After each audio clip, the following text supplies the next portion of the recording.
Национальная порода лошадей кабардинская, нрава доброго и спокойного. Круглый год животные могут содержаться под открытым небом высоко в горах.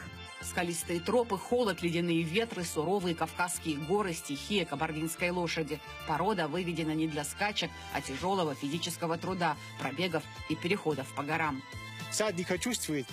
Вот сейчас вы сами убедились, наверное, как он очень спокойно и тихо воспринял все. Нежно, вежливо. Поэтому мы их любим. Они очень управляемые и хорошие. Условия ее содержания такие же суровые, как и места, где она обитает. Породе больше 1000 лет.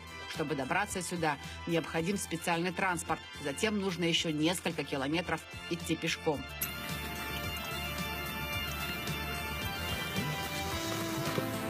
Ахмед Куашев начал с нескольких лошадей, которые достались ему от отца. Затем прикупил еще пару. Так он стал конезаводчиком. Сейчас в табуне Ахмеда 250 голов племенной породы. У меня 2 сыновей. Они тоже по очереди здесь. Они помогают. Ну, я это хозяйство им все подарил. До сих пор я все для них все сделал, приготовил. Я им все подарил. Дальше они уже сами пусть ведут. Я просто неделю раз приезжаю. Во время таких визитов Ахмед надевает национальную одежду. Это дань древним традициям предков. Адыгский конь немыслим без всадников в черкеске. Красота должна быть гармоничной, считает Ахмед. Но насчет того, как должен выглядеть всадник, все же спорить не будет. Ведь лошадь охотно приобретают в странах Европы любители конного спорта и туризма. По выносливости и крепости конституции кабардинец один из лучших в мире. Без устали может пройти больше 100 километров в день. Мы именно испытываем лошадей, жеребцов-производителей, чтобы мы выбирали их. И по самым трудным этим маршрутам выбираем, чтобы их испытать нормально, на что они способны. И во Франции мы за 17 ездовых дней 1270 километров прошли. Ударил лошадь, потерял лошадь. Ее дух должен оставаться несломленным и свободным, считали древние адыги. Сами, где хотят, там пасутся.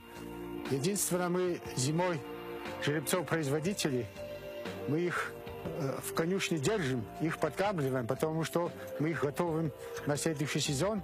В косяке или иначе семье одного чистокровного жеребца, как правило, от 15 до 20 кобылиц.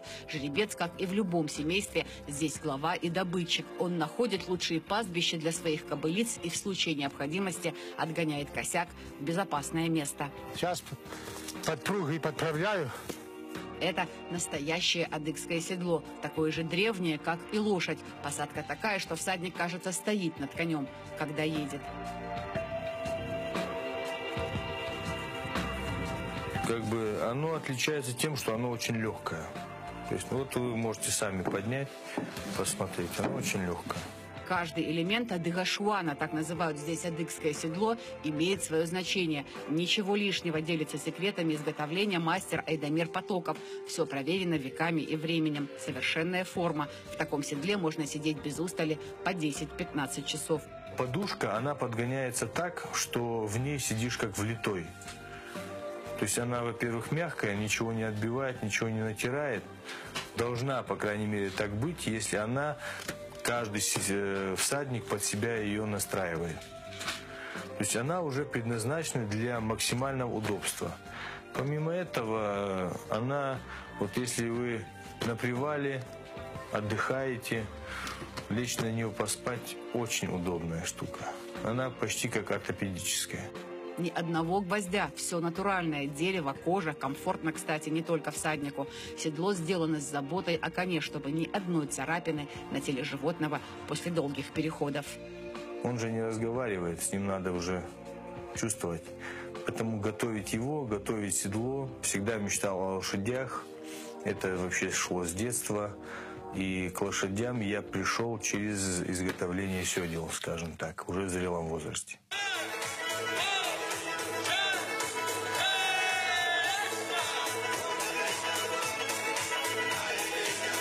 Поднять ее престиж, узнаваемость, привлечь новых любителей кабардинской лошади в свои ряды. Породу показывают на самой масштабной выставке страны в Санкт-Петербурге. Здесь цель была представить эту породу на таком уровне, представить культуру нашего народа. Да, наш народ вообще относится как к своей лошади, как к бриллианту своей культуры. Да, адыгский народ и лошадь адыгская, она тесно сплетена. Это был локомотив вообще в целом экономики нашего народа. В боях это боевой конь был. Адыги учили их не бояться ни выстрела, ни шума, ничего. Они стреляли с них, ставили ружье, и они не пугались, не убегали, не скидывали. Они равные участники были боев, очень серьезные кони были боевые.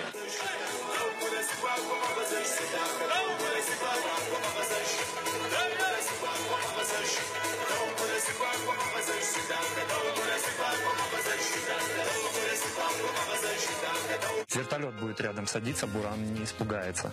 Да, то есть он самый спокойный. Это незаменимая черта у лошади. И второе, это естественно, он здоровый, у него ровный, хороший шаг, он не травмирован. Для работы с маленькими пациентами выбрали специально обученных кабардинских лошадей. Все с добрым нравом. В идеале лошадь точь-в-точь повторяет шаг человека. Этот импульс улавливает маленький всадник, и у него создается ощущение, что он учится ходить. В этом суть лечения. Миша Казаков на занятиях всего месяц, но результат уже есть. Входит тонус, уже ножки у него расслабились, он начинает топать потихонечку. Спокойно, Миш, не бойся, я же с тобой, чего ты. Кстати, уже сидит он на счет. Я считаю, вот я его просто придерживаю. Да, вот он уже достаточно твердо. Лошадьми этой породы снабжалась царская кавалерия, а в Великую Отечественную эти же лошади совершили переход от Сталинграда до Альп. В кризис 90-х был утерян драгоценный селекционный материал, конезаводы разорены, а животных пустили под нож. Сейчас порода переживает второе рождение. Над этим работают десятки конезаводов по республике, в основном на средства меценатов. У нас поголовье сейчас насчитывается около 400 голов кабардинской породы. Основной табун, конечно, находится в горах. Один чистокровный жеребец оценивается от 8 до 16 тысяч долларов. Стать жеребцов-производителей и маток этого завода отмечают многие знатоки коневодческого дела не только в России, но и Европе. В Германии работает специальный фонд в поддержку кабардинской лошади. По всей России каждый год мы примерно продаем жеребцов около 100 голов жеребцов чисто кабардинской породы лошадей. У нас знают уже даже с Германии, у нас покупатели есть, со Франции есть. А вообще каких неожиданностей можно ожидать от лошади? От лошади все можно ожидать. Это как буря. Опа. Тренер Руслан Хамизов имеет в виду необъезженного скакуна. Батыра сегодня седлают впервые. Как он поведет себя на корте, сразу предсказать сложно. И тут главное – не напугать лошадь. Ну, где-то месяц-полтора-два надо обязательно. Все время подходить, чистить, поднимать ножки, гладить, седлать и потихоньку обучать надо. Лошадь быстро привыкает к человеку, хорошо поддается тренировке. Тем не менее, не любит резких движений и тонко чувствует настроение всадника. Уверенно нужно сидеть. Если уверенно не сидишь, нервничаешь, она все чувствует. Уверенно сидишь, она тоже спокойно себя ведет. Отличить кабардинскую лошадь от других горских пород несложно.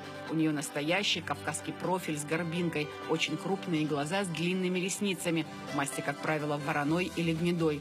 Важно вернуть былую славу кабардинцу. На это понадобится еще десятки лет. Чтобы порода могла существовать самостоятельно, нужно не меньше 5000 племенных животных. Главное, уверяют фермеры, что породу удалось спасти. И кабардинский скакун уже вернулся на родину предков.